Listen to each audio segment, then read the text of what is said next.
what happens now with the Democratic convention less than a month away. Jaime Harrison is the chairman of the DNC. He joins us this morning exclusively. Mr. Chairman, good morning to you, sir. Good morning, Chris. Good seeing you. So with what happened last night with the delegates, as we sit here this morning, safe to say that Kamala Harris is your party's nominee for president? Well, you know, the vice president definitely has tremendous momentum. She's been working the phones, doing all that's necessary in order to secure this nomination. Now, we officially launch this process tomorrow when our Rules Committee will meet to enact the rules of the convention and the rules of the nomination process. It's 3 steps. Rules Committee meets, Craig.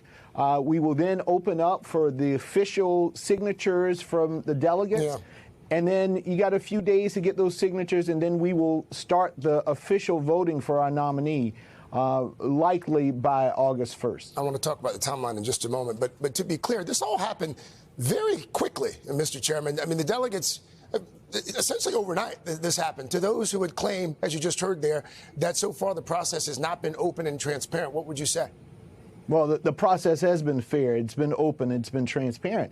But if anybody's thinking about running, you're running against a sitting vice president who, along with Joe Biden, who's worked really hard going across this country, building relationships, and is probably the most qualified person to be on this ballot. She has the experience. And so that's a tough road to hoe if that's not where if you don't have that gravitas, and she has it.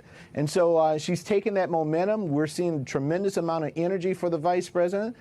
Just recently, in the past 2 days, there were 2 calls of black men and black women, over 100,000 combined, and they've raised over $3 million. Yeah. And then you look at the energy that the VP has garnered as it relates to fundraising.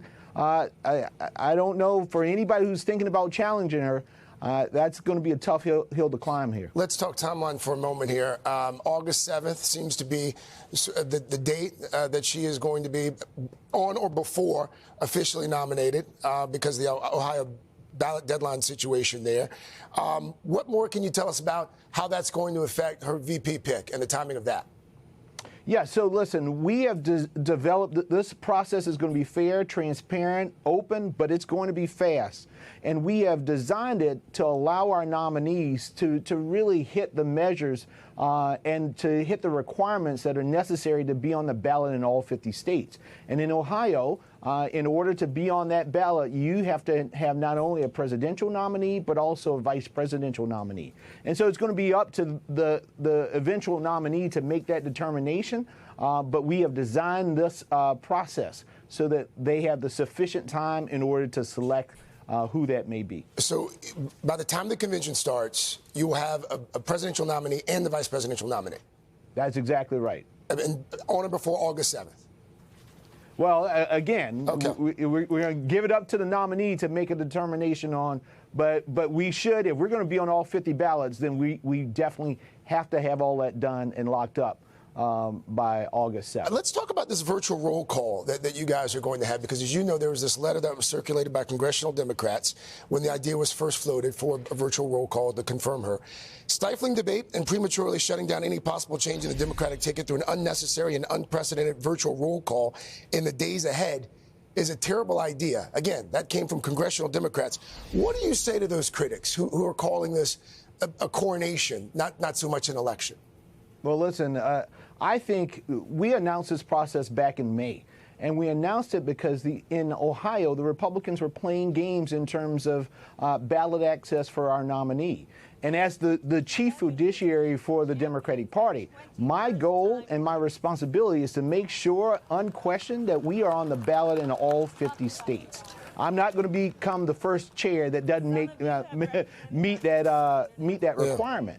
And so that's why we moved this process up, so that we could hit that August 7th deadline. Jaime, 30 seconds here really quickly. Let's talk about what happened over the weekend with the former president being forced out, reportedly showing some polling that showed that he couldn't win. A lot of folks have said that President Biden was bullied out of office. What do you make of that?